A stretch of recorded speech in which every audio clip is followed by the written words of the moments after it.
To our amazing viewers at Cheating Tales Lab, welcome and thank you. Your presence makes these stories worth sharing. We'd love to hear, which part of the world are you joining us from? Let us know. Now, let's dive into today's story. Chapter 1. Foundations Built on Blood. Vincent Morrison stood at the floor-to-ceiling windows of his corner office, watching the city sprawl beneath him like a conquered territory. At 42, he commanded an empire built from concrete, steel, and ruthless ambition. Morrison Construction had risen from a single bulldozer and a $20,000 loan to a multi-million-dollar operation that reshaped skylines across 3 states. But Vince hadn't built his empire with handshakes and smiles. He'd built it with calculated brutality that left competitors buried under lawsuits, workers too terrified to unionize, and city officials who owed him favors they could never repay. The scars on his knuckles told the story of his early days, when collecting debts meant more than phone calls and lawyers. At 19, fresh out of a group home that had hardened him like tempered steel, Vince had learned that mercy was a luxury he couldn't afford. When Tony Marcelli had tried to muscle in on his first construction site, Vince hadn't called the police. He'd waited in Tony's garage with a crowbar and left him with a limp that served as a permanent reminder. Word spread quickly. Vincent Morrison wasn't someone you crossed. His marriage to Diana Ashworth 15 years ago had been as calculated as every other decision in his life. She was the daughter of a prominent lawyer, beautiful enough to grace magazine covers, and connected to old money that opened doors his blue-collar background couldn't. Diana had been dazzled by his intensity, his hunger for success, and the way he took what he wanted without apology. She'd thought she was marrying a diamond in the rough. What she'd actually married was a weapon disguised as a man. Their son Blake, now 14, had inherited Vince's sharp intellect but Diana's gentler nature, a combination that both pleased and worried his father. Vince loved his boy fiercely, but love in the Morrison household came with expectations. Blake would inherit the empire, but only if he proved worthy of the Morrison name. The intercom buzzed, pulling Vince from his thoughts. "Mr. Morrison, your 3 p.m. is here," his secretary announced. "Send him in." The door opened to admit Carlos Reeves, his site foreman and the closest thing Vince had to a friend. Carlos had been with him for 12 years, ever since Vince had pulled him out of a bar fight and offered him a job. Unlike the yes-men who populated his boardroom, Carlos wasn't afraid to speak his mind. "We got a problem with the Riverside project," Carlos said without preamble, settling into the leather chair across from Vince's desk. "City inspector's been sniffing around, asking questions about the foundation specs." Vince's jaw tightened. "Henderson? Yeah. Same prick who tried to shake us down last year." Inspector William Henderson had been a thorn in Vince's side for 3 years, ever since Vince had refused to inflate a contract to line Henderson's pockets. The man had been looking for any excuse to shut down Morrison construction projects, and Vince had been equally determined not to give him one. "What's he claiming?" "Says the concrete doesn't meet city standards. Wants to bring in an independent engineer." Vince leaned back in his chair, his mind already working through possibilities. Henderson was fishing, but that didn't make him less dangerous. A delayed project meant cost overruns, penalty clauses, and damaged reputation. But more than that, it meant someone was challenging Vincent Morrison's authority, and that was something he'd never tolerated. "Get me everything on Henderson," Vince said quietly. "Bank records, phone logs, where he eats lunch, who he sleeps with. Everything." Carlos nodded. He'd seen this look before. "How deep you want to go?" "As deep as it takes." After Carlos left, Vince stood again at his window, watching the sun cast long shadows across the city. Tomorrow was his and Diana's 15th wedding anniversary, and they had dinner reservations at La Bernardine, the same restaurant where he'd proposed. Diana had been excited about it for weeks, buying a new dress, getting her hair done. For a moment, he allowed himself to imagine the evening. Candlelight, wine, his beautiful wife smiling across the table like she used to when they were young. The fantasy dissolved as his phone buzzed with a text from Blake. "Basketball practice canceled. Home early." Vince smiled slightly. Maybe he'd surprise Diana by coming home early himself. They could have some family time before tomorrow's celebration. He gathered his briefcase and headed for the elevator, unaware that his decision to leave early would shatter the carefully constructed world he'd spent 2 decades building. The drive to his Westchester estate took 40 minutes through increasingly upscale neighborhoods. The Morrison house sat on 5 acres of manicured grounds, a Georgian colonial that proclaimed success without vulgarity. Diana had insisted on the location, close enough to the city for business, far enough out for privacy and prestige. As Vince pulled into the circular driveway, he noticed Troy Kellerman's black BMW parked near the side entrance. Troy was Diana's old friend from college, a smooth-talking real estate broker who'd been coming around more frequently lately.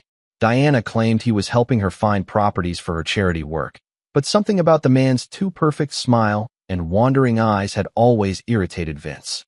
He entered through the front door, calling out, "Diana? I'm home early." No response. The house felt unusually quiet, with intention he couldn't identify. He set his briefcase down and walked toward the kitchen, then stopped as he heard voices from the direction of the pool house. "Can't keep doing this, Troy. Vince isn't stupid." Diana's voice, low and urgent.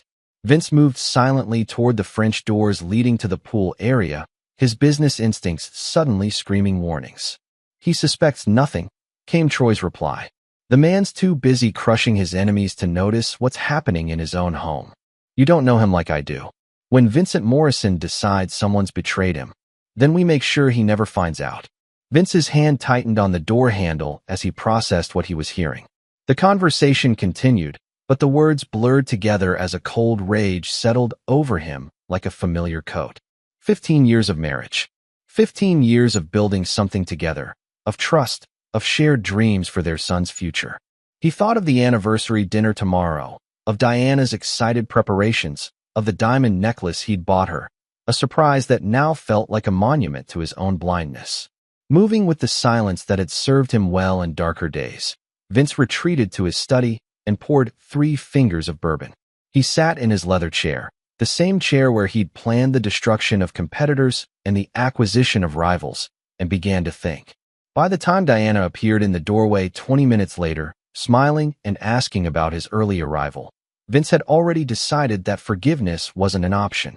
There would be no confrontation, no shouting match, no divorce lawyers dividing assets. Diana and Troy had made their choice, and now Vincent Morrison would make his. "Just wanted to surprise my beautiful wife," he said, kissing her cheek and tasting the lie on her lips.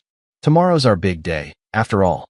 Diana's smile never wavered, but Vince caught the flicker of guilt in her eyes, a tell he filed away for future use. As she chattered about the anniversary dinner and showed him her new dress, Vince nodded and smiled and began to plan their destruction with the same methodical precision he'd once used to build his empire. Some men forgave. Some men forgot. Vincent Morrison did neither. Chapter 2. The Hunter's Patience. The next morning brought unseasonably warm October weather, and Diana Morrison moved through her routine with the practiced elegance of a woman who'd spent 15 years playing the perfect corporate wife. She'd risen early to prepare Vince's breakfast, steel-cut oats with berries, black coffee, and the financial section of 3 newspapers arranged just as he liked them. It was a ritual that had remained unchanged since their 2nd year of marriage, one of many small performances that maintained the illusion of domestic harmony.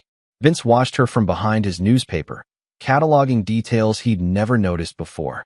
The way she avoided his eyes when she refilled his coffee, the slight tremor in her hands when she laughed at his casual observations about their anniversary dinner, the fact that she'd showered before he woke up, something she hadn't done in years. "Troy called," she mentioned as she cleared his plate. "He wanted to know if we'd reconsidered his suggestion about the Hamptons property." "What Hamptons property?" Vince asked mildly, though his fingers tightened on the newspaper. "The one I mentioned last week. For the charity auction. He thinks we could get it donated if we approached the right people." Vince had no memory of this conversation, which meant it had never happened. Diana was establishing an alibi, a reason for Troy's continued presence in their lives. The realization that his wife was not only cheating but actively planning to continue filled him with a cold satisfaction. Calculated betrayal was easier to punish than passion. "I trust your judgment," he said. "You've always been good at reading people." The irony wasn't lost on either of them, though only Vince appreciated it. At Morrison Construction, Vince found Carlos waiting with a thick manila folder. "Henderson's file," Carlos said, dropping it on the desk. "Guy's cleaner than a baptized baby, at least on paper." Vince flipped through bank statements, credit reports, and surveillance photos. Henderson lived modestly on his inspector's salary, attended church regularly, and had been married to the same woman for 23 years. But Vince had learned long ago that everyone had pressure points. You just had to know where to look. What about family? Vince asked. Daughter's a junior at Northwestern. Pre-med. Wife works part-time at a dental office. College is expensive. Yeah, and Henderson's been taking out loans. Kid's smart, but smart don't pay tuition. Vince smiled. There it was. Henderson couldn't be bought, but he could be motivated. A man who played by the rules because he believed the system would reward virtue. Exactly the type Vince had built his career destroying. I want to meet with Dr. Patricia Reeves, Vince said. Carlos looked confused. My sister? The one at Northwestern's admissions office. The very one. Set it up for tomorrow. As Carlos left, Vince's phone buzzed with a text from Diana. Can't wait for tonight. Love you. 3 heart emojis followed the message. Vince wondered if she'd sent similar texts to Troy, or if emotional manipulation was reserved exclusively for her husband. Either way, the performance was almost insulting in its transparency. Vince spent the afternoon in meetings, but his mind was elsewhere, constructing and discarding plans. Diana and Troy thought they were being clever, conducting their affair under his nose while maintaining the pretense of friendship and business. They'd underestimated him, assuming that his focus on business made him blind to personal betrayals. It was a mistake that would cost them everything. At 5:30, Vince dismissed his secretary and locked his office door. From his private safe, he retrieved a cell phone that existed only for situations requiring absolute discretion. The number he dialed connected him to a voicemail system with no identifying message. This is VM, he said after the beep. I need a comprehensive package on Troy Kellerman, real estate broker in Westchester County. Everything, financial, personal, professional, recreational. Timeline is flexible, but thoroughness is essential. Usual compensation. The phone went back in the safe. By tomorrow evening, Vince would know Troy Kellerman better than the man knew himself. Knowledge was the foundation of all effective revenge, and Vincent Morrison had never built anything on a weak foundation. At home, Diana was putting the finishing touches on her appearance for their anniversary dinner. The black dress was new, as were the shoes and jewelry. She looked stunning, and Vince told her so, meaning every word. Whatever else she was, Diana remained the most beautiful woman he'd ever known. That beauty had been the hook that caught him 15 years ago, and tonight it would be the stage for her final performance as his wife. You look handsome, she said, adjusting his tie with the familiarity of long marriage. I'm glad we're doing this. Sometimes I feel like we're just ships passing in the night.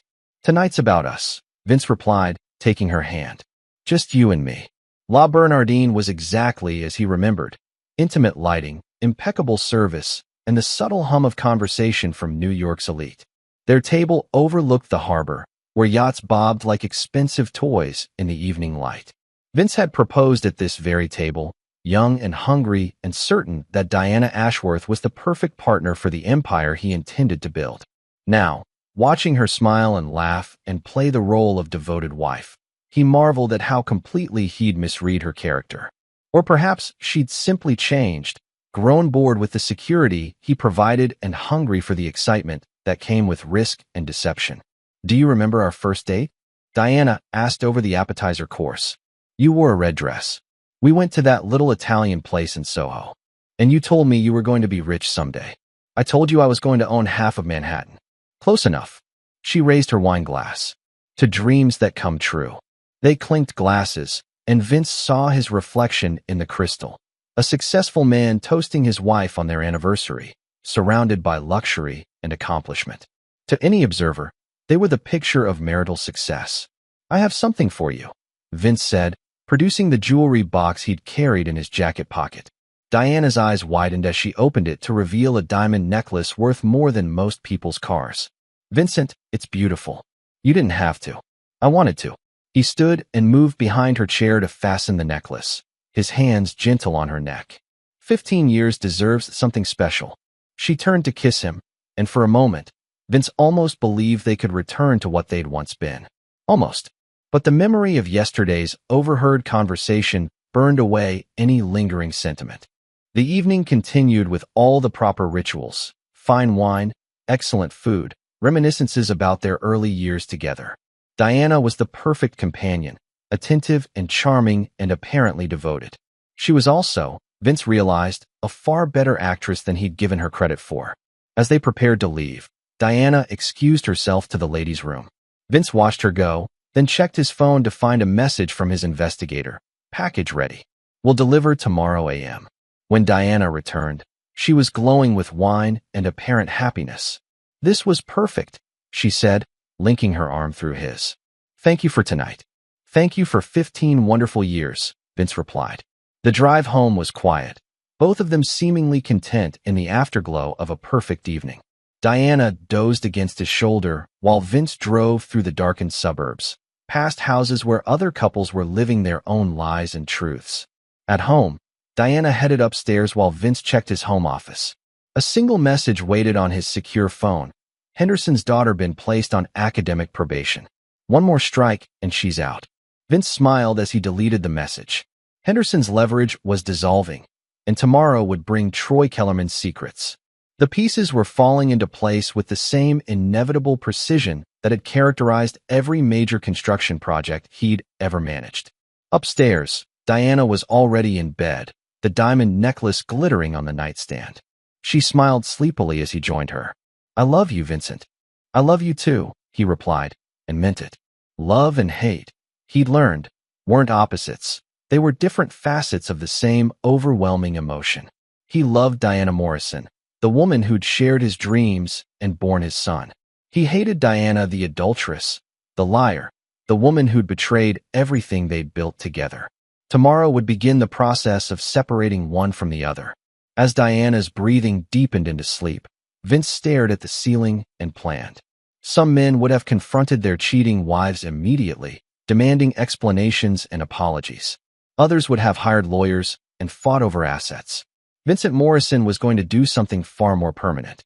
Diana and Troy had chosen their path. Now Vince would show them where it led. Chapter 3, The Son's Warning. Blake Morrison had inherited his father's instinct for reading people and his mother's sensitivity to emotional undercurrents, a combination that made him preternaturally aware of the tension crackling through his house like an electrical storm. At 14, he was old enough to understand that his parents' marriage had been deteriorating for months, but young enough to hope that whatever was wrong could still be fixed. That hope died on Tuesday afternoon when he came home early from basketball practice. Coach Martinez had canceled practice due to a family emergency, and Blake had decided to surprise his parents by getting home before dinner. He'd been looking forward to telling his father about his acceptance into the advanced mathematics program, news that he knew would make Vince proud. The house was quiet when he entered through the kitchen, his sneakers silent on the marble floor. His parents' voices drifted from the direction of his father's study, low and intense. Blake paused, something in their tone triggering the same instinct that had kept him alive during the 3 years he'd spent navigating the social minefield of prep school politics. Can't do this anymore, Diana. His father's voice was colder than Blake had ever heard it. I know about Troy. The silence that followed was deafening. Blake pressed himself against the kitchen wall, his heart hammering as he processed what he'd just heard. Troy Kellerman, his mother's friend who'd been coming around more and more lately. The hushed phone calls. The way his mother's mood had been swinging between guilty anxiety and giddy excitement. Vincent, please, let me explain. Explain? The single word carried enough venom to kill. Explain how you've been fucking my son's godfather for the past 6 months? Blake's world tilted sideways. Troy Kellerman was his godfather, chosen by his parents when Blake was baptized 14 years ago. The man had been at every birthday party, every Christmas morning, every important moment of Blake's life. And he was sleeping with his mother. It's not what you think, Diana said, her voice breaking. It just happened. We never meant. Shut up. The words were spoken quietly, but they carried the weight of absolute authority. Don't insult my intelligence with explanations. I heard you yesterday. In the pool house. Blake closed his eyes, fighting nausea. Yesterday afternoon, when his father had come home early and seemed so happy at dinner. He'd been pretending, playing a role while his world collapsed around him. What do you want? Diana whispered. I want you to understand something, Vince said. I built this family the same way I built my business, with absolute loyalty and zero tolerance for betrayal. You violated the only rule that mattered. And Blake is my son. He'll always be my son. But you, the pause stretched like a blade being drawn across skin. You're already dead to me. Blake heard footsteps and frantically looked for an escape route. The pantry door was closest, and he slipped inside just as his father emerged from the study.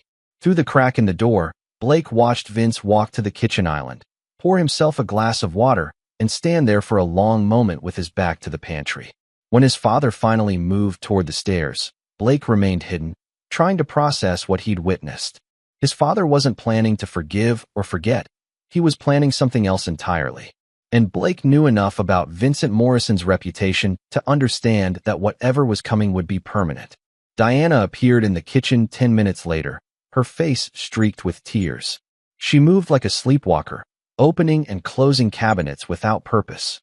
When she finally noticed Blake emerging from the pantry, she froze. "Blake, I didn't know you were home." "Mom." He studied her face, seeing her as if for the first time. "Are you okay?" "Of course, sweetheart. Just tired." She attempted a smile that didn't reach her eyes. "How was practice?" "Canceled." Blake watched her carefully. "Mom, is something wrong?" "You and Dad seem." "Everything's fine," she said quickly. "Your father's just stressed about work. You know how he gets." Blake nodded, playing along. But he'd seen his father under work stress before, and this was something else entirely. This was Vincent Morrison in predator mode. The same coldly focused intensity that had built an empire and destroyed anyone who stood in his way. That evening, dinner was a masterpiece of performance art. Vince was charming and attentive, asking about Blake's day and discussing weekend plans with apparent enthusiasm. Diana played her part perfectly, the devoted wife and mother who just happened to be betraying everything she claimed to hold dear. Blake contributed to the conversation while studying both parents with new eyes. His father's warmth felt calculated, a mask worn for his benefit. His mother's cheerfulness had a manic edge that suggested she was barely holding herself together. After dinner, Blake retreated to his room and tried to focus on homework, but his mind kept returning to his father's words. "You're already dead to me." Vincent Morrison didn't make threats, he made promises. And Blake had never known his father to break a promise, good or bad. The next day at school, Blake moved through his classes in a daze. His best friend Connor noticed his distraction during lunch. "You look like someone died," Connor observed, stealing a French fry from Blake's untouched tray. "Maybe someone did," Blake muttered. "What's that supposed to mean?" Blake looked at Connor, 14 years old, worried about algebra tests and asking girls to the fall dance. Normal teenage problems that seemed impossibly distant now. "Nothing. Family stuff."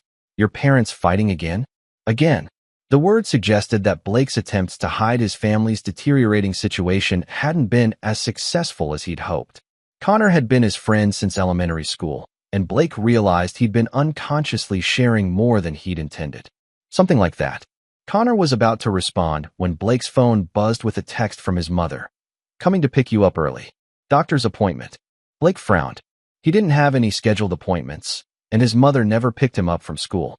She was supposed to be at her book club until 4 o'clock. 20 minutes later, Blake found himself in the passenger seat of his mother's Mercedes, driving through neighborhoods he didn't recognize. Diana's hands were shaking on the steering wheel, and she kept checking the rearview mirror as if she expected to be followed. "Mom, where are we going?" "We need to talk," she said. "Somewhere private." She pulled into a parking lot beside a small lake surrounded by walking trails. It was the kind of place where joggers and dog walkers came to exercise, anonymous and unremarkable. Diana chose a bench near the water's edge, far from any other people. "Blake, I need you to listen to me very carefully," she began. "Your father, he's not the man I thought I married." Blake felt a chill that had nothing to do with the October breeze. "What do you mean?" "He's dangerous. More dangerous than you know." Diana's voice was barely above a whisper. "He's done things. Terrible things. To people who crossed him." "Mom, you're scaring me." "Good. You should be scared." She turned to face him fully. "Last night, he threatened me. Not with lawyers or divorce courts. He threatened to." She stopped, seemingly unable to finish the sentence. "To what?" "To make me disappear." Blake's blood turned to ice. He thought of his father's reputation in the construction industry, the whispered stories about competitors who'd crossed Vincent Morrison and lived to regret it. Or in some cases, hadn't lived at all. "We need to go to the police," Blake said. Diana laughed bitterly. The police? Half the cops in this county owe your father favors. The other half are afraid of him. She gripped Blake's hands. We have to leave. Tonight. I have money hidden away, enough to get us started somewhere else. What about Dad? Your father will survive. He always does. Diana's eyes were bright with unshed tears. But I won't. Not if we stay. Blake stared across the lake, his mind racing. Everything his mother was saying aligned with what he'd overheard the night before. His father had crossed a line from cold anger into something much darker. But running away felt like abandoning everything he'd ever known. Where would we go? I have a cousin in Oregon. She's agreed to help us. Diana pulled out a burner phone Blake had never seen before. I've been planning this for weeks. Ever since I realized what your father was capable of. The pieces clicked together in Blake's mind. His mother's affair wasn't just about Troy Kellerman. It was an escape route. She'd been planning to leave all along, and the affair had simply provided the final motivation. What about school? My friends. We'll figure it out. The important thing is staying alive. Blake looked at his mother, really looked at her. The fear in her eyes was genuine, but so was something else. Relief. She wanted to run not just from his father's threats, but from the life she'd built. The affair, the lies, the growing tension, it had all been leading to this moment. I need time to think, Blake said. We don't have time. Diana's grip tightened on his hands. Your father's planning something. I can see it in his eyes. The same look he had before the Martindale incident. Blake had heard whispers about the Martindale incident, a competing contractor who'd tried to undercut Morrison Construction on a major project. Daniel Martindale had ended up in the hospital with a shattered kneecap and a clear understanding that Vincent Morrison was not to be crossed. Tonight, Diana continued. After your father goes to sleep, we pack light and we leave. Blake nodded slowly, but his mind was already working through possibilities his mother couldn't see. Diana Morrison was planning to run from her problems. Blake Morrison was Vincent Morrison's son, and Vincent Morrison had taught him that running solved nothing. On the drive home, Blake made his decision. He would warn his father, not to save his mother from the consequences of her betrayal, but to save his father from doing something that would destroy their family completely. That evening, as his parents continued their performance of domestic normalcy, Blake waited for his opportunity. It came when Diana excused herself to run errands. Errands that Blake now understood were final preparations for their escape. He found his father in the study, reviewing construction blueprints with the focused intensity that had built an empire. Dad, we need to talk. Vince looked up, and Blake saw something flicker in his father's eyes. Recognition, perhaps. Or pride. What's on your mind, son? Blake took a deep breath and chose his words carefully. Mom's planning to leave tonight. She wants me to go with her. Vince set down his pen and leaned back in his chair. And what did you tell her? I told her I needed time to think. But you've already decided. Yes. Blake met his father's gaze steadily. I'm not going. For the first time in days, Vince smiled. A real smile, not the calculated mask he'd been wearing. I'm proud of you, Blake. Your mother made her choice. You've made yours. Dad, what are you planning to do? Vince studied his son for a long moment. What do you think I should do?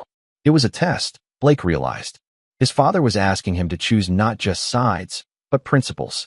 Vincent Morrison's principles, which included loyalty, consequences, and the understanding that some betrayals could never be forgiven.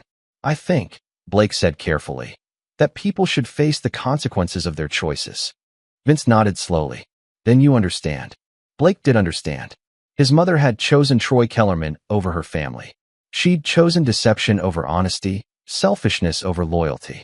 And Vincent Morrison had never allowed anyone to escape the consequences of betraying him. What do you need me to do? Blake asked. His father's smile widened. Nothing. Just be my son. As if summoned by their conversation, Diana's voice called from the front hall. I'm home. She appeared in the study doorway moments later, her cheeks flushed from the cold and her eyes bright with nervous energy. What are you two plotting in here? Just father-son bonding, Vince said easily. Blake was telling me about his day. Diana's gaze moved between them, and Blake saw the moment she realized something had changed. Her son was no longer the boy she could manipulate into running away with her. He was Vincent Morrison's heir, and he'd chosen his side. Blake, honey, I need to talk to you upstairs, she said. Actually, Blake replied, I was just heading to Connor's house to study. His mom's driving me. It was a lie, but Diana couldn't challenge it without revealing her own plans. She watched helplessly as Blake kissed her cheek and headed for the door, leaving her alone with the husband she'd betrayed and the future she could no longer escape. As Blake walked to Connor's house, he would actually go there, making his alibi real. He felt something settle inside him. The choice had been made. His mother had chosen her path, and now she would walk it to whatever end his father deemed appropriate. Blake Morrison was his father's son, and Vincent Morrison had taught him well. Loyalty was everything, and betrayal was unforgivable. Chapter 4. The Architect's Blueprint. Vincent Morrison sat in his study long after Blake left for Connor's house, watching Diana pace the living room through the doorway like a caged animal sensing the approach of the hunter. She'd made 3 phone calls in the past hour, all brief, all whispered, all confirming what he already knew. Tonight would be her last night as Mrs. Vincent Morrison, though not in the way she was planning. The investigative file on Troy Kellerman lay open on his desk, a comprehensive dissection of a man who'd proven to be exactly what Vince had expected: weak, entitled, and tragically overconfident. Troy's real estate business was failing, propped up by increasingly desperate gambles and loans from people who collected debts with interest that compounded in blood. His affair with Diana wasn't passion, it was opportunism, an attempt to secure his financial future through the Morrison fortune. But the most interesting detail in the file was Troy's weekend hobby: recreational flying. He'd been piloting small aircraft for 15 years, on a Cessna 172 that he kept at a private airfield in Connecticut. According to the investigators' notes, Troy had been teaching Diana to fly, supposedly as a surprise for Vince's birthday next month. Vince smiled as the pieces of his plan crystallized. Some men destroyed their enemies with bullets or blades. Vincent Morrison preferred irony. His secure phone buzzed with a text: package delivered to secondary location. Awaiting instructions. Diana appeared in the study doorway, her face a mask of forced calm. I'm going to bed early. I have an early morning appointment. Sleep well? Vince replied without looking up from his papers. Sweet dreams. The casual cruelty in his tone made her flinch. She lingered in the doorway as if she wanted to say something, then turned and headed upstairs. Vince waited until he heard their bedroom door close before making his next call. Carlos, it's Vince. I need the crew at the Riverside site tomorrow morning. Full hazmat protocol. Boss, we're not scheduled to start demo until next week. Change of plans. And Carlos, make sure the men understand that this is a private matter. No paperwork, no official records. Understood. Vince's next call was to Dr. Patricia Reeves at Northwestern University. Carlos's sister was an assistant dean in the admissions office, a woman who'd been quietly grateful for the Morrison Foundation scholarship that had funded her own daughter's education. Dr. Reeves? This is Vincent Morrison. I need a favor. 20 minutes later, Inspector Henderson's leverage had evaporated.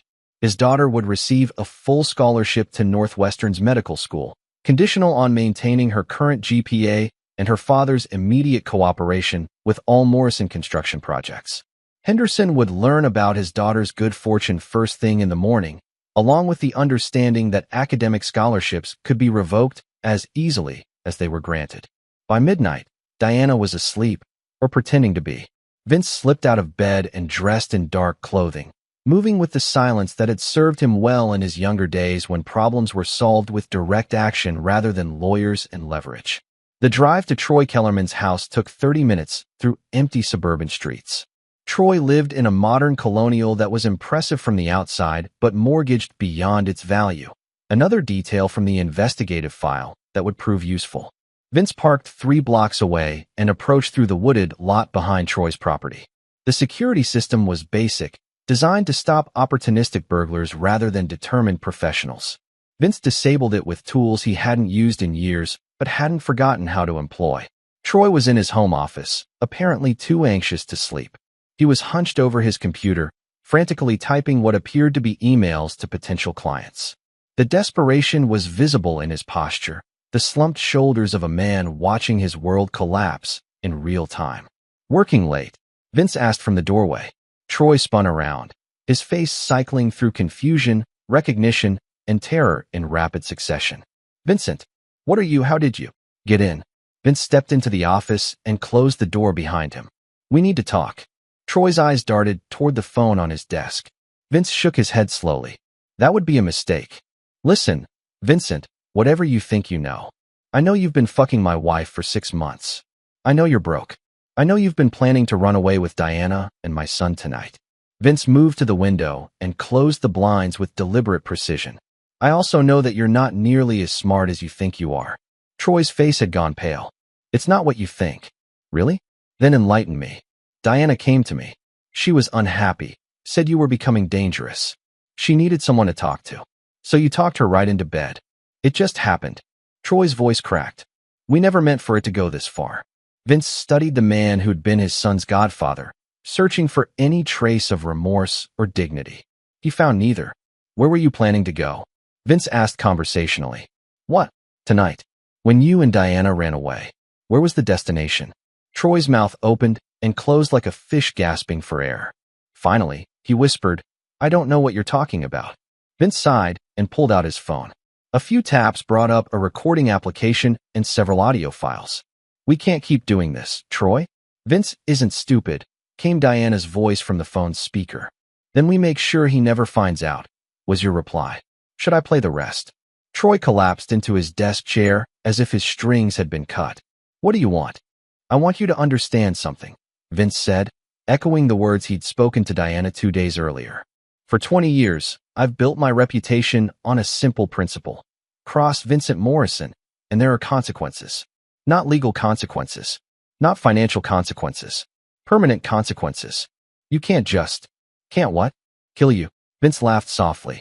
Troy, I've been killing people since I was 19 years old. The difference is that I've gotten smarter about it. These days, I prefer to let people destroy themselves. He pulled a thick manila envelope from his jacket and tossed it onto Troy's desk. Your financial records. Bank statements, loan documents, payment histories. Very interesting reading. Troy's hands shook as he opened the envelope. How did you? The Kozlov brothers are looking for you. Did you really think borrowing $200,000 from Russian loan sharks was a sustainable business strategy? The blood drained from Troy's face. They said I had 6 months. That was 4 months ago. Your payment's overdue. I can get the money. The Harrison deal is about to close. The Harrison deal fell through yesterday. Your client decided to go with Morrison Properties instead. Vince smiled. Coincidentally, I happen to know the seller. We go way back. Troy stared at the documents, his financial death sentence laid out in black and white.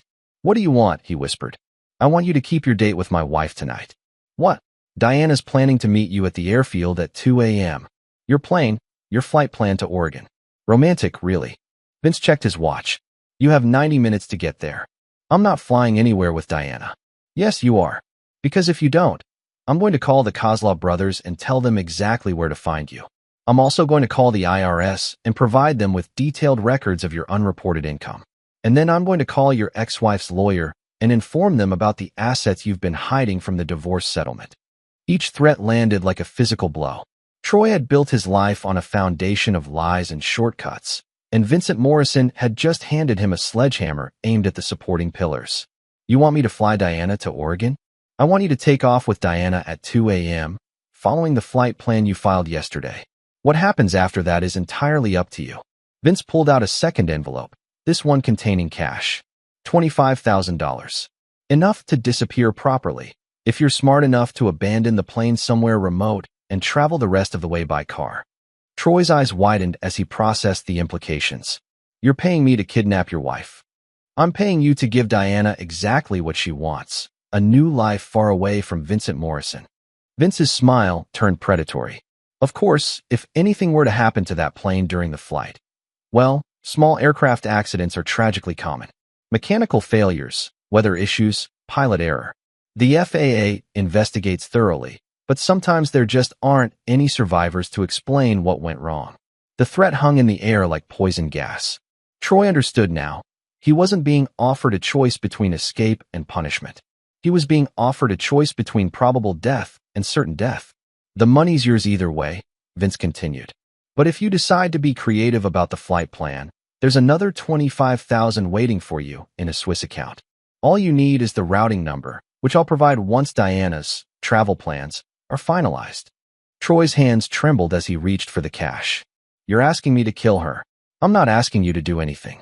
I'm simply pointing out that Diana Morrison is worth $2 million in life insurance, and that airplane accidents are notoriously difficult to investigate when the wreckage ends up in the Atlantic Ocean. Vince stood and moved toward the door. 2 a.m., Troy. Don't disappoint me. What about Blake? Blake made his choice. He chose family loyalty over maternal manipulation. Vince paused at the doorway. He'll mourn his mother's tragic death, but he'll understand that some losses are necessary for the greater good. As Vince left Troy's house, he felt the same cold satisfaction that had sustained him through 20 years of business warfare. Diana had chosen betrayal over loyalty. Troy had chosen greed over honor. Now they would face the consequences of those choices together, 30,000 feet above the Atlantic Ocean. Some men forgave their enemies. Some men forgot past wrongs. Vincent Morrison eliminated future problems. Chapter 5. The Evening Before Forever. Diana Morrison stood before her bedroom mirror at 1:15 a.m., staring at a reflection she barely recognized. Gone was the polished corporate wife who'd graced charity galas and business dinners for 15 years. In her place stood a woman preparing to abandon everything she'd ever known for an uncertain future with a man she wasn't even sure she loved. The overnight bag at her feet contained the essentials of her escape. Clothes for a week, important documents, the $20,000 in cash she'd been accumulating for months, and the burner phone that had become her lifeline to Troy. Everything else, the designer wardrobe, the jewelry, the carefully curated life of luxury, would remain behind like artifacts from an abandoned civilization. She'd written Blake a letter, though she doubted he would ever read it. Her son had chosen his father's side with a finality that still took her breath away. 14 years old, and already he possessed Vincent's cold calculation, his ability to cut emotional ties when loyalty was questioned. In trying to save Blake from his father's influence, Diana realized she'd lost him completely. The house was silent around her, but she could feel Vincent's presence like a weight in the air. He was awake, she was certain of it, probably sitting in his study, planning her destruction with the same methodical precision he'd once used to court her. Diana had seen that look before, directed at business rivals and municipal officials who'd made the mistake of crossing Vincent Morrison. She'd never imagined becoming its target. Her phone buzzed with a text from Troy. Plane ready. See you soon. Everything will be okay. Diana wanted to believe that. Troy had been her anchor these past months, the only person who understood the suffocating weight of being Vincent Morrison's wife. But even as she prepared to run away with him, doubts gnawed at her consciousness. Troy was charming and attentive, but was he strong enough to protect her from Vincent's inevitable pursuit? And if not, what would happen to both of them when her husband's patience finally ran out? She moved silently through the house, avoiding the stairs that creaked and the floorboards that groaned. Vincent had taught her the layout during their first year of marriage, pointing out which routes allowed for silent movement, knowledge he'd gained during his own days of settling disputes with direct action rather than lawyers. The garage was dark and cold, her Mercedes waiting like a faithful servant. Diana had chosen it over Vincent's tracking-equipped vehicles because she'd paid for it with her own inheritance, making it harder for him to trace. Every detail of her escape had been planned with paranoid precision, the kind of forward thinking that came from living with a man who'd built his empire on strategic patience and overwhelming force. The drive to the airfield took 25 minutes through empty Connecticut countryside. Diana kept checking her mirrors, expecting to see headlights following her, but the roads remained deserted. Maybe Vincent was letting her go. Maybe his pride wouldn't allow him to chase a wife who'd rejected him so completely. The hope lasted until she reached the airfield and saw Troy's Cessna illuminated by runway lights. Something was wrong. She could sense it in the way Troy moved around the aircraft, checking instruments with mechanical precision rather than his usual casual confidence. When he looked up at her approach, his face was pale in the harsh lighting. "You're late," he said, his voice strained. "I had to be careful." Diana studied his expression, recognizing fear when she saw it. "Troy, what's wrong?" "Nothing. Just nervous. Big step, you know." But Diana knew Troy well enough to recognize his tells. The way he avoided her eyes, the slight tremor in his hands, the sweat on his forehead despite the cool October air. These were signs of more than pre-flight anxiety. "Has Vincent contacted you?" Troy's head snapped up. Why would you ask that? Because you look like someone who's seen a ghost. I'm fine. Let's just get going. Troy gestured toward the plane. Weather's supposed to turn bad in a few hours. Diana remained where she was. Troy, if Vincent threatened you. He didn't threaten me. The response came too quickly, too emphatically. Diana, please. We need to leave now. Against her better judgment, Diana allowed Troy to help her into the passenger seat. The Cessna's interior was cramped but comfortable, equipped with the modern avionics that Troy was so proud of. Under normal circumstances, she would have been excited about her first real flight. Tonight, the plane felt like a coffin with wings. Troy completed his pre-flight checklist with uncharacteristic haste, his movements sharp and urgent. When he started the engine, the propeller's roar seemed unnaturally loud in the quiet night. Diana fastened her seatbelt and tried to shake the feeling that she was making a terrible mistake. Troy. She placed her hand on his arm as he prepared to taxi. Tell me the truth. Did Vincent find out about tonight? Troy's laugh was hollow. Vincent Morrison finds out about everything, Diana. The question is what he chooses to do with the information. What's that supposed to mean? Instead of answering, Troy pulled out an envelope and handed it to her. Diana's blood turned to ice as she recognized Vincent's precise handwriting on the outside. For Diana, with love. Inside was a single sheet of expensive stationery, the same stationery Vincent used for business correspondence that required his personal touch. Diana, by the time you read this, you'll have made your final choice. I want you to know that I understand. Marriage to Vincent Morrison was never going to be easy, and I recognize that I became someone you could no longer love.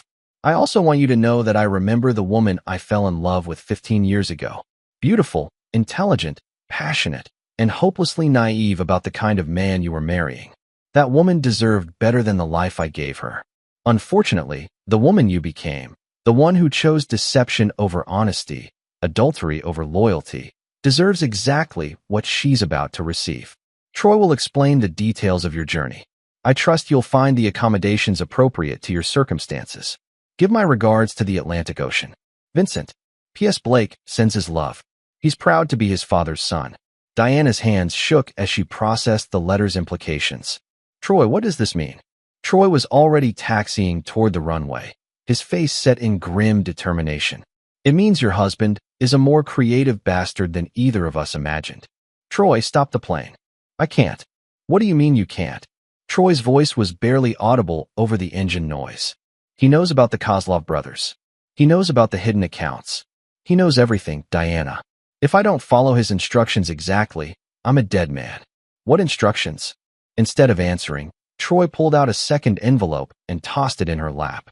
This one contained photographs, surveillance shots of Troy meeting with dangerous-looking men, bank records showing his crushing debts, and a detailed breakdown of his financial crimes. Vincent made me an offer, Troy said as they reached the runway. $50,000 to give you exactly what you wanted, escape from your marriage. Diana's stomach dropped. You're taking me to Oregon. No. Troy's voice was dead. I'm taking you over the Atlantic Ocean. About 50 miles offshore, this plane is going to experience a catastrophic mechanical failure. The runway lights stretched ahead of them like a path to hell. Diana grabbed Troy's arm desperately. You can't do this. You love me. I thought I did. But your husband made me realize something. I love being alive more. Troy pushed the throttle forward, and the Cessna began its takeoff roll. Diana watched the trees flash past the windows, knowing she had perhaps minutes before they reached the point of no return. The $50,000 isn't enough, she said quickly. I have access to accounts Vincent doesn't know about. Offshore money. Millions. Troy glanced at her, hope flickering in his eyes. How much? 3 million. Swiss accounts my father set up before he died. It was a lie, but desperation made her convincing. Kill me, and you get 50,000. Keep me alive, and we split 3 million. The plane lifted off the runway, climbing into the dark sky. For a moment, Diana thought she'd bought herself more time. Then Troy reached into his jacket and pulled out a small device she didn't recognize. Your husband thought you might try something like this, he said. He gave me a recording device, programmed to transmit everything we say directly to his phone.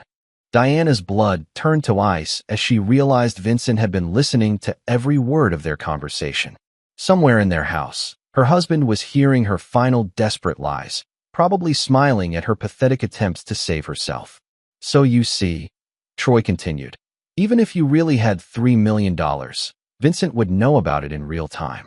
And his instructions were very specific. Any deviation from the flight plan, and the Kozlov brothers get my home address. The Cessna climbed steadily into the night sky, carrying Diana toward an appointment with the Atlantic Ocean that her husband had arranged with characteristic precision. She thought of Blake, asleep in his bed, already practicing the grief he would display when news of the tragic accident reached him. She thought of Vincent, probably pouring himself a bourbon and reviewing the insurance paperwork. Most of all, she thought of the moment 15 years ago when she'd said yes to Vincent Morrison's proposal, seduced by his intensity and blinded by his success. She'd married a man who built empires and destroyed enemies, never imagining that one day she would become both. How long? She asked quietly. Troy checked his instruments. 20 minutes to the coordinates your husband specified. Diana closed her eyes and tried to pray, but found she'd forgotten how. Vincent Morrison had been right about one thing. She'd become someone unrecognizable, a woman who chose selfishness over loyalty and paid for that choice with her life. The only question now was whether Troy would have the courage to survive what came next. Chapter 6. The Performance of Grief. Blake Morrison sat at his kitchen table at 6:47 a.m., mechanically eating cereal while his father read the morning news on his tablet. To any observer, they appeared to be a normal family starting another normal day. The only thing missing was Diana, who was supposedly sleeping late after her early morning jog. Blake had been awake since 3 a.m., listening for sounds that never came. His mother's return, his father's departure. Anything to indicate that the terrible machinery of the previous night had somehow been averted. Instead, he'd heard only silence, the kind of absolute quiet that spoke louder than screams. Your mother left early for her charity meeting, Vincent said without looking up from his tablet. She'll probably be gone most of the day. Blake nodded, playing his part in the performance. What about you? Normal day at the office. You. School.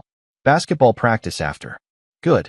Vincent's voice carried the same paternal warmth it always had, as if nothing fundamental had shifted in their world. I'll pick you up after practice. Maybe we'll grab dinner somewhere nice. The casual normalcy of the conversation was more chilling than any dramatic confrontation could have been. Blake understood now why his father was so successful in business. Vincent Morrison could lie with his entire being while looking you directly in the eyes. Blake's phone buzzed with a text from Connor. You okay? You seemed weird yesterday. He typed back. Fine. See you at school. But Blake was far from fine. He was an accomplice now, bound to his father by shared knowledge and mutual silence. Part of him wanted to believe that Diana had simply been scared away, that Vincent's threats had been enough to make her abandon her plans without any actual violence. But Blake knew his father too well to cling to such comfortable delusions. At school, Blake moved through his classes like an actor hitting his marks, responding to teachers' questions and laughing at friends' jokes while his mind remained fixed on the terrible certainty of what his father had done. When his phone rang during lunch period, he nearly jumped out of his skin. Blake Morrison? The voice was official, authoritative. Yes. This is Captain Walsh with the Connecticut State Police.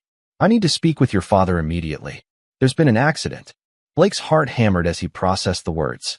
The performance was beginning. What kind of accident? A plane crash. I can't discuss details over the phone, but it involves your mother. Is your father available? He's at work. I can give you his number. After providing his father's contact information, Blake sat in the cafeteria bathroom and tried to process what he'd just heard. Plane crash. The perfect cover for murder, designed to look like the kind of tragic accident that befell small aircraft every year. His father hadn't just killed Diana. He'd orchestrated her death with the same attention to detail he brought to major construction projects. Blake's phone rang again. This time it was Vincent. Blake, I need you to come home immediately. There's been an emergency. I know. The police called me first. A pause. What did they tell you? That mom was in a plane crash. I'm sending Carlos to pick you up. Don't talk to anyone else until I get there. The line went dead. Blake gathered his things and headed for the main office, his movements mechanical. He was Vincent Morrison's son, and Vincent Morrison's son would know how to react to devastating news. Carlos was waiting in the school parking lot, his expression grim but not surprised. They drove in silence through suburban streets that looked exactly the same as they had that morning, though Blake felt as if he were viewing them through glass. Present, but separate from the normal world where mothers didn't disappear in planned airplane accidents. At home, Blake found his father in the study, speaking quietly with two men in suits who radiated the kind of professional sympathy that came with years of delivering bad news. Vincent's face was a masterpiece of controlled anguish, the successful businessman struggling to process an incomprehensible tragedy. "Blake," Vincent said, rising to embrace his son. "Thank God you're here." Blake allowed himself to be held, feeling his father's steady heartbeat against his chest. Even in this moment, Vincent's pulse was calm and controlled. "These are Detectives Morrison and Park from the State Police," Vincent continued. "They're investigating your mother's accident."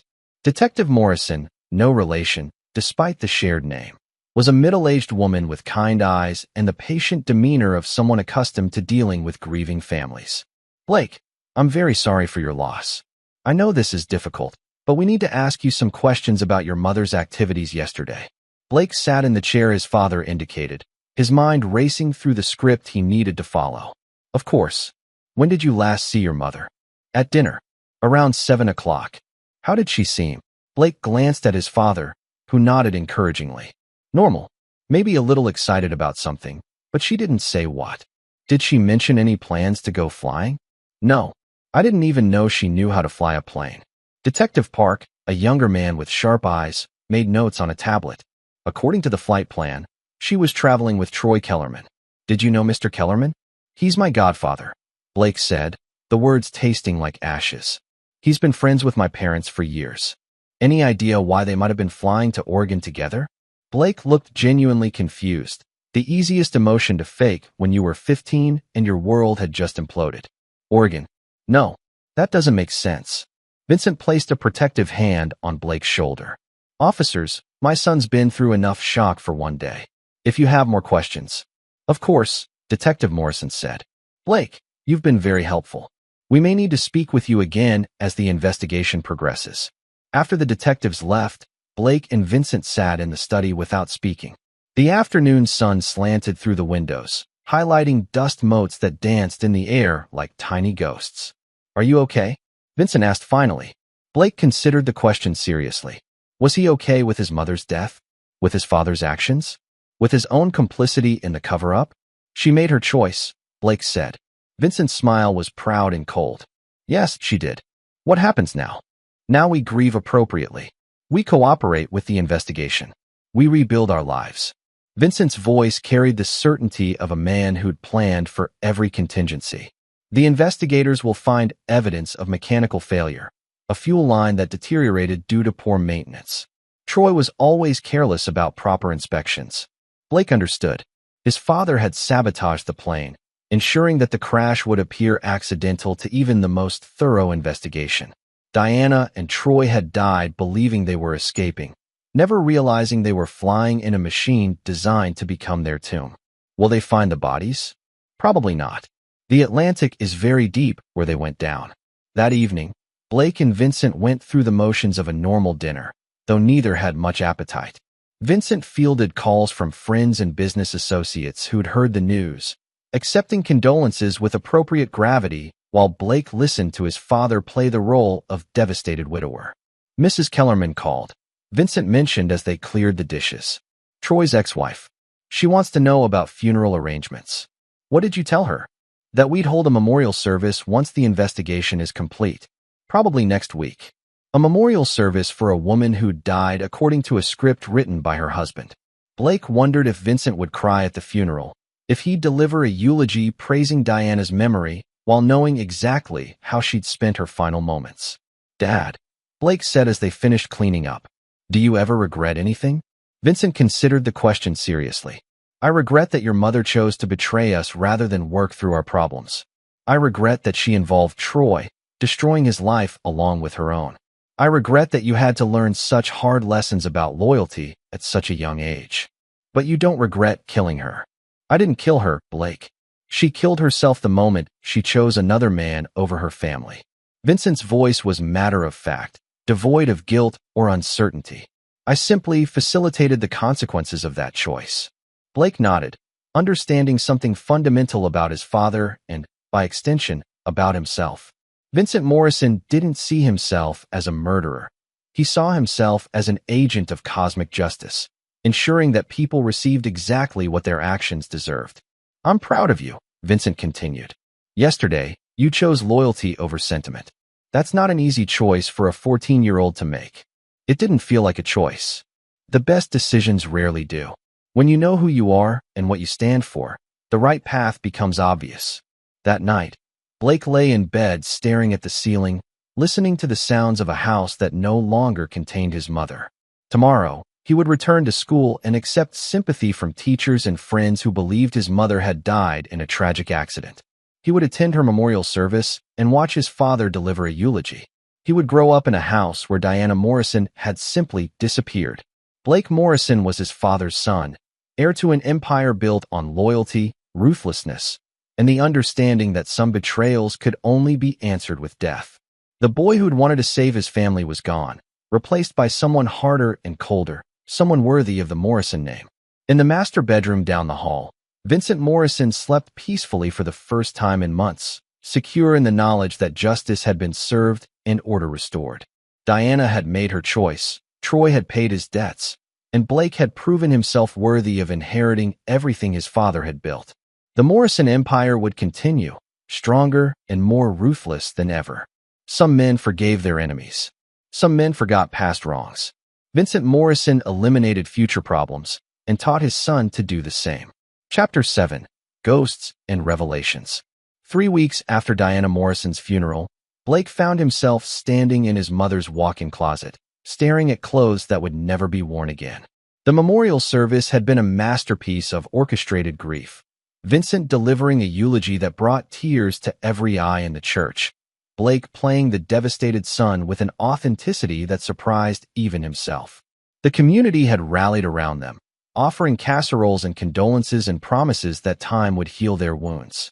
But time, Blake was learning, didn't heal anything. It simply taught you to carry your secrets more efficiently. Blake. Vincent's voice drifted up from downstairs. We have visitors. Blake descended to find Detective Morrison and Detective Park standing in the foyer, their expressions more serious than during their previous visits. Vincent stood beside them wearing his public face, the successful businessman still reeling from an incomprehensible tragedy. What can we do for you, officers? Vincent asked. We've completed our preliminary investigation into the crash, Detective Morrison said. There are some details we'd like to discuss. They settled in the living room, Blake and Vincent on the sofa while the detectives took the opposing chairs. The afternoon light streaming through the windows felt accusatory, as if the sun itself were conducting an interrogation. The good news is that we've recovered some wreckage, Detective Park began. The bad news is what we found in that wreckage. Blake felt his father's stillness beside him, the kind of absolute control that had characterized every crisis in Vincent Morrison's life. What do you mean? Vincent asked. Detective Morrison opened a folder and withdrew several photographs. The plane's fuel system had been tampered with. Someone deliberately weakened a fuel line, causing it to fail during flight. Blake's heart hammered, but Vincent's expression remained perfectly neutral. Tampered with? You mean sabotaged? That's exactly what we mean. This wasn't an accident, Mr. Morrison. Someone wanted that plane to crash. The silence that followed was deafening. Blake stared at the photographs, seeing twisted metal and burn patterns that had once been Troy Kellerman's pride and joy. Somewhere in that wreckage were the remains of his mother and her lover, victims of Vincent Morrison's surgical precision. I don't understand, Vincent said slowly. Who would want to hurt Diana? That's what we're trying to figure out. Mr. Morrison, we need to ask some difficult questions about your marriage. Blake watched his father transform into the grieving widower seeking justice for his murdered wife. It was a performance worthy of an Academy Award. Of course, anything to help find who did this. Were you and Diana having marital problems? Vincent's pause was perfectly timed, long enough to suggest reluctance, short enough to avoid suspicion. Every marriage has its challenges. We've been going through a rough patch, but nothing that couldn't be worked out. What kind of rough patch? Diana had been distant lately, preoccupied. I thought it was stress from her charity work, but now. Vincent's voice trailed off suggestively. Detective Park leaned forward. Now you think what? I hate to say this, but I'm wondering if Diana was involved with someone. Someone who might have wanted to eliminate me from the picture permanently. Blake marveled at his father's audacity. Vincent was deflecting suspicion by painting himself as the intended victim, suggesting that Diana's affair had somehow led to the sabotage of the plane they'd both died in. Do you have any evidence of an affair? Detective Morrison asked. Vincent hesitated again, the reluctant husband forced to expose his wife's infidelity. I found some things. Text messages, credit card receipts for restaurants I'd never been to. I was planning to confront her about it after our anniversary. The detectives exchanged glances. Blake could see them reassessing their assumptions, considering the possibility that Diana Morrison had been the perpetrator rather than the victim.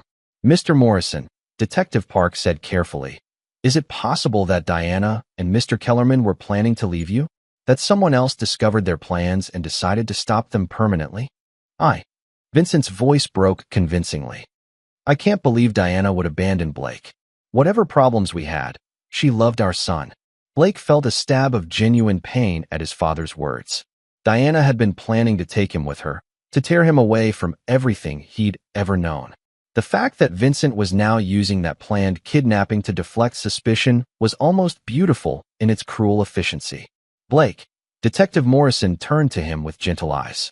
Did you notice anything unusual about your mother's behavior in the weeks before her death? Blake looked at his father, who nodded encouragingly. She seemed excited about something. Nervous, but excited. And she was on her phone a lot more than usual. Did you ever see her with Mr. Kellerman? Sometimes. He'd come over for dinner or business meetings. He was my godfather. Blake's voice cracked on the last word, a genuine emotion that enhanced his credibility. The detectives spent another hour asking questions, most of which Vincent deflected with masterful performances of grief and confusion. By the time they left, Blake could see that their focus had shifted from Vincent as a potential suspect to Diana as a possible victim of her own romantic entanglements. Brilliant, Blake said after the detective's car disappeared down the driveway. Necessary, Vincent corrected. The truth is often less important than perception. Those detectives want to solve a case, and I've given them a solution that makes sense within their worldview. You think they'll buy it? They already have. A cheating wife, her lover, and a mysterious third party who wanted them dead. It's exactly the kind of love triangle murder that gets featured on crime shows. Vincent poured himself a bourbon from the bar cart. Within a month, they'll be looking for Diana's other lover, the jealous man who couldn't bear to see her run away with Troy. Blake absorbed this lesson in misdirection. His father hadn't just planned Diana's murder. He'd constructed an entire alternative narrative that would keep investigators chasing shadows while the real perpetrator grieved publicly and rebuilt his life. What if they find evidence that leads back to you? They won't. The sabotage was carried out by professionals who don't exist on any official records. The flight plan was filed by Troy using his own credentials. The fuel line failure will appear to be the work of someone with mechanical knowledge, but no connection to Morrison Construction. Vincent's smile was cold and satisfied. I've been planning this for 3 weeks, Blake. Every contingency has been considered. That evening, Blake found himself in his mother's study, the one room in the house that Vincent hadn't touched since her death. Diana's books still lined the shelves. Her reading glasses still lay on the desk beside a half-finished novel she would never complete. It was like stepping into a shrine to a woman who'd never existed, the loving wife and devoted mother that Diana had pretended to be. Blake opened the desk drawers systematically, not looking for anything specific, but unable to resist the urge to search for clues about the woman his mother had really been. Most of what he found was mundane: charity correspondence, social calendars, shopping lists. But in the bottom drawer, hidden beneath a stack of old magazines, Blake discovered something that made his blood run cold. A journal, Diana's handwriting, chronicling the last 6 months of her life in intimate detail. March 15th. Vincent came home early today and found me crying. I told him it was about the charity auction, but the truth is I can't stop thinking about Troy. What we did last week was wrong, but it felt more right than anything I've experienced in years. March 22nd. Troy says Vincent suspects something. Maybe we should stop seeing each other, but I can't. He makes me feel alive again, reminds me of who I used to be before I became Mrs. Vincent Morrison. April 3rd, Vincent's been watching me. I catch him studying my face when he thinks I'm not looking, and there's something in his eyes that terrifies me. I know what he's capable of when people cross him. Blake turned pages with trembling fingers, reading his mother's descent into adultery and paranoia. Diana had known she was playing with fire, but she'd been unable to stop herself. The entries became increasingly desperate as the weeks passed. May 10th, Troy thinks we should run away together. He has a plane, knows how to disappear. Part of me wants to say yes, but what about Blake? How can I abandon my son? May 18th, saw Vincent talking to Carlos about something that made them both laugh. Cold laughter, the kind that means someone's about to get hurt. I'm starting to think Troy might be right about leaving. June 2nd, Blake knows something's wrong. My beautiful boy is too smart for his own good, just like his father. If we run, I'll have to take him with me. Vincent would never forgive me, but staying might get us all killed. The final entry was dated the day before Diana's death. June 15th, Troy filed a flight plan to Oregon. My cousin Sarah has agreed to help us start over. I'm terrified, but staying here isn't an option anymore. Vincent knows about us. I can see it in his eyes. Tomorrow night, Blake and I leave everything behind. I just pray my son will forgive me someday. Blake closed the journal and sat in the darkening study, processing what he'd just read. His mother hadn't been planning to abandon him. She'd been trying to save him from becoming what he was already becoming. Diana Morrison had looked at her 14-year-old son and seen Vincent's ruthlessness taking root, threatening to consume whatever gentleness remained in Blake's character. She'd been right, of course. Blake Morrison was becoming his father's son in every way that mattered. The boy who'd once cried over injured animals was gone, replaced by someone who could watch his mother's murder being planned and choose his father's side without hesitation. Blake. Vincent's voice came from the doorway. What are you doing in here?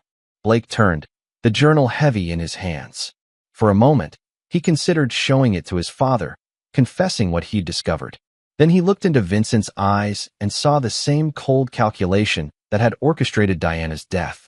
Just missing Mom, Blake said, slipping the journal into his jacket. Vincent's expression softened with what might have been genuine sympathy. It gets easier. The pain fades, but the lessons remain. What lessons? That loyalty is everything. That family is sacred. That anyone who threatens what we've built together will face the consequences. Vincent moved to Diana's bookshelf and selected a volume of poetry she'd loved. Your mother forgot those lessons. She chose passion over duty, excitement over security. In the end, it cost her everything. Blake nodded, understanding that his father was delivering more than just commentary on Diana's fate. He was issuing a warning about the future. Vincent Morrison would accept no more betrayals from his family. The next person to threaten the Morrison empire might not get the mercy of a quick death in an airplane accident. I won't forget, Blake said. I know you won't. You're my son. As Vincent left the study, Blake remained behind with his mother's journal burning a hole in his jacket. He could destroy it, eliminating the last evidence of Diana Morrison's true feelings about her family. Or he could keep it, a reminder of the choice he'd made and the path he'd chosen. Blake Morrison tucked the journal deeper into his jacket and turned off the study lights. Diana's secrets would remain hidden, just like everything else in the Morrison family. Some truths were too dangerous to survive, and Blake was learning to be very selective about which truths he chose to preserve. Tomorrow, the investigation would continue. Detectives would chase shadows while the real killer grieved publicly and planned his next move. And Blake Morrison would continue becoming the heir his father needed, loyal, ruthless, and completely committed to the family business. The boy who might have mourned his mother's murder was gone. In his place stood Vincent Morrison's true son, someone who understood that power required sacrifice, and that some sacrifices were easier than others. Diana Morrison was dead. Her secrets were buried with her, and the Morrison empire would continue forever. Chapter 8. The Price of Knowledge. 2 months after Diana Morrison's funeral, Blake discovered that secrets had a way of multiplying like cancer cells, each revelation spawning new questions that threatened the carefully constructed narrative his father had built around his mother's death. It started with a phone call that came while Vincent was in the city, dealing with a labor dispute that required his personal attention. Blake was alone in the house, working on calculus homework, when the landline rang with an unfamiliar number. Morrison residence, Blake answered. Blake?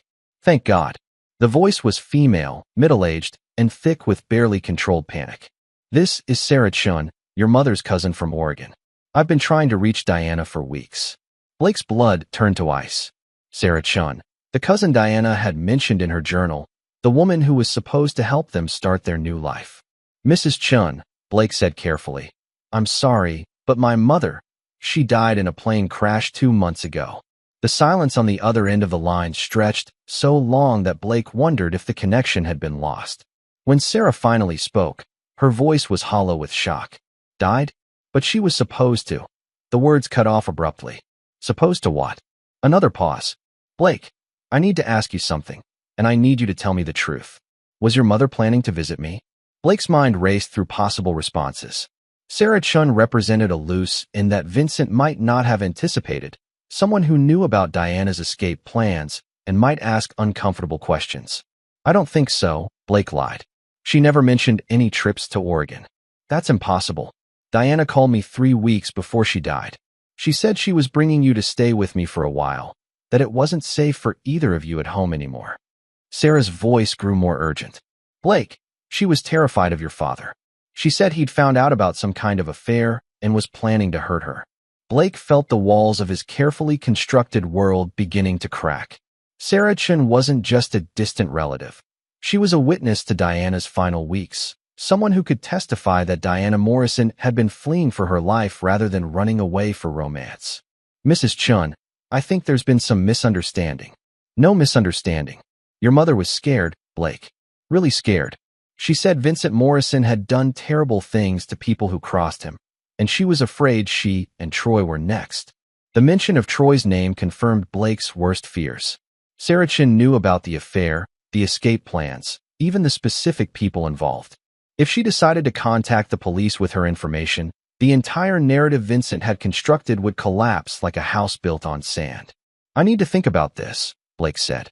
"Blake, listen to me. If your mother was right about your father, then you might be in danger too. Do you have somewhere safe you can go?" "I'm fine, Mrs. Chun. My father loves me." "Your mother thought he loved her too, right up until she realized he was planning to kill her." The words hung in the air like a death sentence. Sarah Chun wasn't just suspicious, she was certain.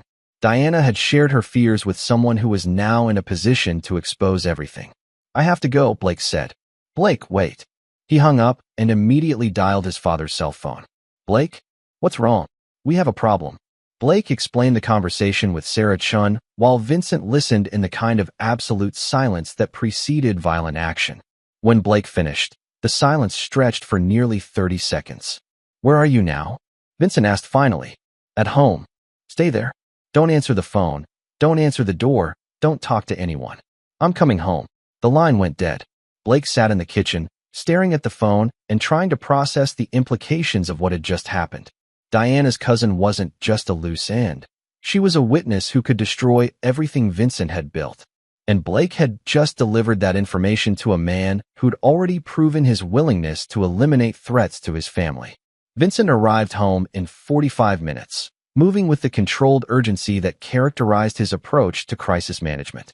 He found Blake in the study, sitting in the same chair where they'd planned Diana's destruction months earlier. "Tell me exactly what she said," Vincent commanded.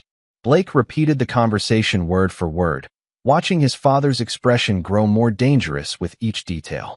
When he finished, Vincent walked to the window and stood with his back to his son, staring out at the estate he'd built through violence and intimidation. "How much does she know?" Blake asked. "Everything." Diana was always too trusting for her own good. Vincent turned from the window, his face a mask of cold calculation. "Sarah Chun knows about the affair, the escape plans, and Diana's fears about my reaction. If she contacts the police, she'll destroy the narrative you created. Worse, she'll provide them with a motive and timeline that points directly at me." Vincent moved to his desk and pulled out a secure phone Blake had never seen before. "This is what's going to happen. Mrs. Chun is going to have an accident. Something believable. A home invasion, maybe, or a car accident. Tragic, but not suspicious." Blake felt something cold settle in his stomach. "You're going to kill her too. I'm going to protect this family. Sarah Chun represents an existential threat to everything we've built. She can't be reasoned with, bought off, or scared away. The only solution is permanent." Blake watched his father dial a number he clearly knew by heart. This wasn't the first time Vincent Morrison had ordered someone's death from the comfort of his home office. "It's Vincent," he said when the call connected. "I have a priority situation in Oregon. Sarah Chun, Portland area. Make it look like a robbery gone wrong. Yes, within the week. Usual compensation." Vincent hung up and looked at his son with the same expression he'd worn when explaining the facts of life years earlier. "This is what power really means, Blake. Not just the ability to build something great, but the willingness to do whatever's necessary to protect it. How many people have you killed? Directly? 3, not counting your mother and Troy. Indirectly?" Vincent shrugged. "I stopped counting after 20. The casual admission hit Blake like a physical blow. His father wasn't just a successful businessman who occasionally resorted to violence. He was a serial killer who'd built his empire on a foundation of corpses. "The first was when I was 19, Vincent continued, settling into his desk chair. "A gang member who tried to shake down one of my early job sites. I beat him to death with a piece of rebar and dumped his body in the foundation of a building that's still standing today." Blake stared at his father, seeing him clearly for the first time. Vincent Morrison wasn't a loving parent who'd been driven to extremes by his wife's betrayal. He was a predator who'd been killing people since before Blake was born. The second was a city inspector who couldn't be bought or intimidated. Car accident, very convincing. The third was a union organizer who was getting too close to some of my early business practices. Another accident. Vincent's smile was cold and proud. "I learned early that dead problems stay solved. And Mom, your mother was number 24. Or 25, if we count Troy separately." Vincent's voice carried no more emotion than if he were discussing quarterly earnings. "She made her choice, Blake. Just like Sarah Chun is making hers." Blake felt the last of his innocence die in that moment. His father wasn't a man who'd been driven to murder by extraordinary circumstances. He was a killer who'd found a way to profit from his pathology. Diana Morrison hadn't died because she'd betrayed her husband. She died because she'd threatened the business interests of a man who'd been murdering people for over 20 years. "Why are you telling me this?" "Because you're old enough to understand the truth. And because you're going to inherit all of this someday." Vincent gestured around the study, but Blake understood he meant more than just the house. The Morrison empire isn't built on construction contracts and real estate deals. It's built on fear, respect, and the absolute certainty that crossing us has permanent consequences. Blake's phone buzzed with a text message. "Unknown number. Blake, this is Sarah Chun. I'm flying to Connecticut tomorrow. We need to talk face-to-face about your mother. Don't tell your father." Blake showed the message to Vincent, who read it with the expression of a chess master watching his opponent make a predictable mistake. "Perfect," Vincent said. "She's coming to us." "What do you mean?" "Change of plans. Sarah Chun doesn't die in Oregon. She dies here. Quietly, cleanly, and in a way that eliminates any evidence she might have brought with her." Vincent's smile was predatory. "Your mother's cousin is going to have a tragic accident right here in Connecticut. Very sad, very final." Blake understood that he was witnessing the birth of another carefully constructed murder, planned with the same methodical precision his father brought to every business deal. Sarah Chun was flying into a trap that would close around her the moment she stepped off the plane. "What do you need me to do?" Vincent's smile widened with paternal pride. "What I've always needed you to do, son. Be a Morrison." Blake nodded, accepting his role in the murder of a woman who'd tried to help his mother escape. Sarah Chun would die because she knew too much, just as Diana had died for the same reason. And Blake Morrison would help his father cover it up, just as he'd helped cover up everything else. Some families pass down businesses. Some pass down traditions. The Morrison family passed down a legacy of violence that grew stronger with each generation. Chapter 9. The Final Performance. Sarah Chun arrived at Bradley International Airport on a gray Thursday morning, carrying nothing but a small overnight bag and 15 years of guilt about not staying closer to her cousin Diana. Blake watched her emerge from the terminal through the telephoto lens of a camera his father had given him, studying the face of the woman who would be dead before sunset. Sarah was younger than Blake had expected, maybe early 40s, with Diana's delicate bone structure and the same expressive eyes that had once made his mother so beautiful. She moved with nervous energy, constantly checking her phone and scanning the crowd as if she expected to be followed. She had no idea that she already was. She looks like Mom, Blake observed, lowering the camera. Genetics, Vincent replied from the driver's seat of their nondescript rental car. Diana always said the Chin family had good bones. Pity they didn't come with good judgment. They followed Sarah's taxi at a discreet distance, Vincent driving with the casual competence of someone who'd conducted surveillance operations before. Blake found himself studying his father's profile, trying to reconcile the man who'd taught him to ride a bicycle with the killer who was planning to murder an innocent woman for the crime of asking inconvenient questions. "Where's she staying?" Blake asked. "The Marriott downtown. I made sure she got a room on the 20th floor with a nice view of the city." Vincent's smile was cold, high enough to ensure the fall will be fatal. Blake's stomach clenched. "You're going to make it look like suicide?" Distraught woman, overwhelmed by grief over her cousin's death, takes her own life in a hotel room. Very tragic, very believable. Vincent pulled into a parking garage 3 blocks from the hotel. The beauty of suicide is that it explains away all the inconvenient questions. Why was Sarah Chun in Connecticut? To mourn her cousin. Why did she jump? Grief-induced depression. Case closed. They waited in the parking garage for 2 hours, giving Sarah time to check in and settle into her room. Vincent used the time to review photographs and floor plans his people had provided, studying the hotel's layout with the thoroughness of a general planning a siege. "Room 2012, Vincent said, checking his watch. "She should be getting my call right about now." Blake's phone buzzed with a text. "Blake, your father wants to meet me at the hotel bar at 3 p.m. Should I trust him?" Blake showed the message to Vincent, who nodded approvingly. "Perfect." She's scared but curious. The combination will get her exactly where we need her. "What did you tell her?" "That I wanted to discuss Diana's final weeks, share some information that might help her understand what really happened." Vincent's smile was predatory. "I also mentioned that you'd be there, which should make her feel safer." Blake understood the psychology. Sarah Chun would be more likely to meet with Vincent if she believed Blake's presence would prevent any violence. She couldn't know that Blake Morrison was no longer the innocent 14-year-old who needed protection. He was Vincent Morrison's heir and willing accomplice. "Text her back," Vincent instructed. "Tell her you trust me and that you want to hear what she has to say about your mother." Blake typed the response, each word feeling like another nail in Sarah Chen's coffin. By agreeing to the meeting, she was walking into a trap that had been designed specifically for her, constructed with the same attention to detail Vincent brought to every kill.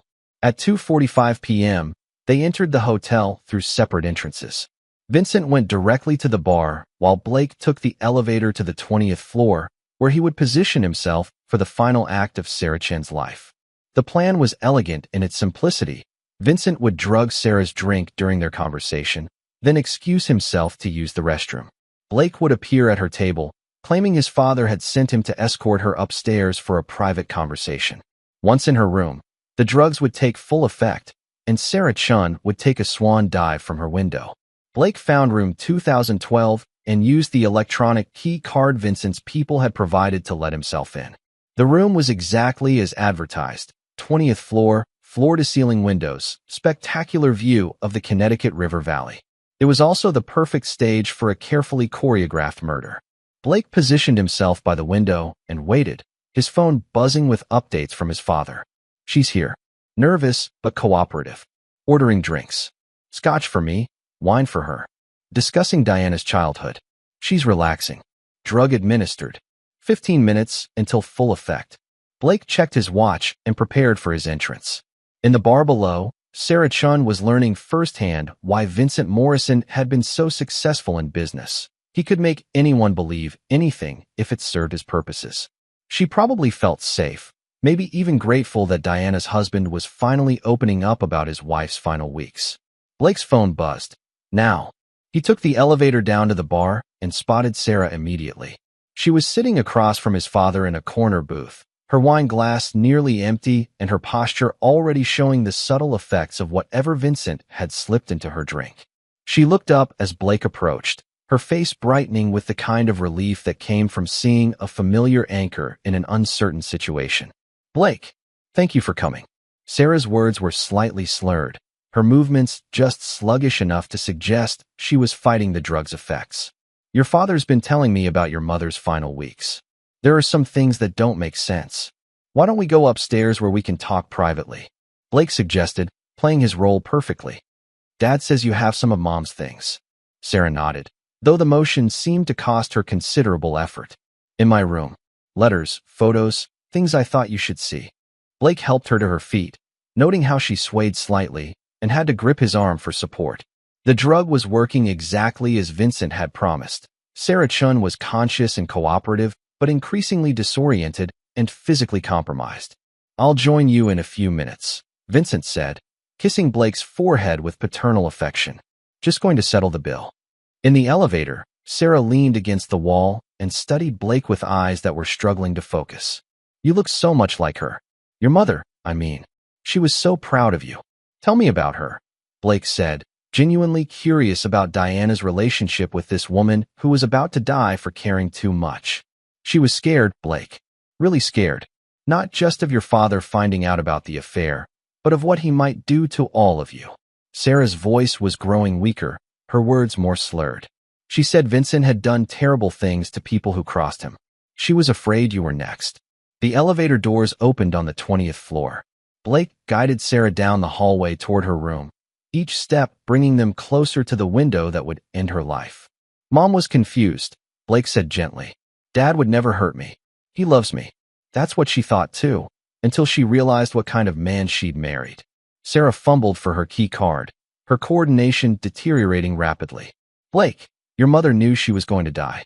She called me the night before the crash, crying, saying she'd made a terrible mistake and that Vincent was going to kill both of them. Blake felt something twist in his chest. Even Diana's final phone call had been monitored, another piece of evidence that Vincent Morrison controlled every aspect of the narrative surrounding his wife's death. Here, let me help, Blake said, taking Sarah's key card and opening her room door. Sarah stumbled inside and collapsed into the chair by the window, her breathing shallow and labored. The drug was reaching its peak effectiveness, leaving her conscious but helpless, exactly the state Vincent needed her in for the final act. Blake, Sarah whispered, her voice barely audible. The things I brought, they're in my bag. Your mother's journal, photos of the bruises. Blake froze. What bruises? The ones your father gave her. Diana documented everything, just in case. Sarah's eyes were struggling to stay open. She knew what kind of man he was. She was trying to protect you. Blake moved to Sarah's overnight bag and unzipped it with trembling fingers. Inside, he found exactly what she'd described. Photocopies of journal entries he'd never seen. Pictures of Diana with bruises on her arms and neck, and a letter addressed to him in his mother's handwriting. My dearest Blake, if you're reading this, then the worst has happened and your father has carried out his threats. I want you to know that everything I did, including the affair that probably cost me my life, was motivated by love for you. Your father has been hurting me for months, ever since I began questioning some of his business practices. The bruises I've documented are nothing compared to what he's capable of when truly angry. I'm terrified that his violence will eventually turn toward you. I know this will be hard to accept, but Vincent Morrison is a dangerous man who has hurt many people over the years. I stayed silent because I was afraid, but I can't let that fear cost you your life. Run, Blake. Get as far away from your father as possible. Don't let him turn you into what he is. I love you more than my own life. Mom. Blake's hands shook as he processed what he was reading. Diana hadn't just been unfaithful, she'd been abused. Her affair with Troy hadn't been about passion or romance. It had been about escape from a husband who'd been systematically destroying her for months. She tried to save you, Sarah whispered from her chair. Diana knew what your father was, and she died trying to get you away from him. Blake looked at the photographs again, seeing his mother's bruises with new understanding. Vincent Morrison hadn't killed Diana in a fit of rage over her betrayal. He'd been planning her death for months, using her desperation and fear to drive her into Troy's arms, and then punishing them both for the relationship he'd essentially forced her into. Blake's phone buzzed with a text from Vincent. Status. Blake stared at the phone, then at Sarah Chun, who was fighting to stay conscious in her chair by the window. In a few minutes, his father would arrive expecting to find Sarah drugged and ready for her final flight. Instead, he would find his son holding evidence that Diana Morrison had been a victim rather than a villain. Blake made his choice. Instead of replying to Vincent's text, he called 911. I need an ambulance at the Marriott downtown. 20th floor, room 2012. A woman has been drugged and is in immediate danger. Sarah's eyes widened as she processed what Blake was doing. Blake, I know, he said, kneeling beside her chair.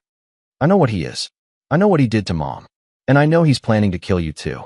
Blake's phone exploded with calls and texts from Vincent, but he ignored them all. Instead, he gathered Sarah's evidence and helped her to the bed, keeping her talking and alert until the paramedics arrived. When hotel security and the EMTs burst into the room, they found Blake Morrison sitting beside an unconscious woman, holding a manila folder full of evidence that would destroy his father's carefully constructed empire. Vincent Morrison arrived at the hotel 30 minutes later to find police cars and ambulances surrounding the building. He stood on the sidewalk, watching his son being interviewed by detectives, and understood immediately that 25 years of careful planning had just been undone by a 14-year-old boy who'd chosen conscience over loyalty. Blake Morrison was no longer his father's son. He was something far more dangerous. He was a witness who couldn't be eliminated. Vincent Morrison had built his empire on the principle that everyone could be bought, intimidated, or killed. But as he watched his son hand over evidence that would destroy him, he realized he'd finally encountered someone who was none of those things. Blake Morrison was his mother's son after all. The Morrison empire was about to fall, brought down not by business rivals or law enforcement, but by a boy who'd learned that some loyalties were more important than others. Some men forgave their enemies. Some men forgot past wrongs. Blake Morrison chose justice over family, and Vincent Morrison would spend the rest of his life paying the price for underestimating the power of that choice. Epilogue. Vincent Morrison was sentenced to life without parole for the murders of Diana Morrison, Troy Kellerman, and two other victims whose bodies were discovered after Blake's testimony led police to previously unknown crime scenes. He died in federal prison 18 months later, officially of a heart attack, though rumors persisted that Vincent Morrison's reputation had finally caught up with him in a place where money and influence meant nothing. Blake Morrison, now Blake Chun after being adopted by Sarah's family, graduated valedictorian from Stanford University and went on to become a federal prosecutor specializing in organized crime. He never married, never had children, and never returned to Connecticut. Sarah Chun recovered fully from her poisoning and became Blake's legal guardian, raising him with the love and stability that Diana Morrison had died trying to provide. She never spoke publicly about the events at the hotel, but she kept Diana's journal and photographs as evidence that some victories came at a price too high to calculate. The Morrison construction empire collapsed within 6 months of Vincent's arrest, its assets seized by federal authorities, and its contracts canceled by clients who wanted no association with a company built on murder. The Georgian Colonial in Westchester was sold at auction, its proceeds donated to victims' rights organizations. Blake Morrison had chosen justice over loyalty, truth over family, and the right kind of strength over the wrong kind of power. In doing so, he'd saved not just Sarah Chen's life, but his own soul. Some prices were worth paying, even when they cost you everything you'd ever known. Especially then. This is where our story comes to an end. Share your thoughts in the comments section. Thanks for your time. If you enjoy this story, please subscribe to this channel. Click on the video you see on the screen, and I will see you there.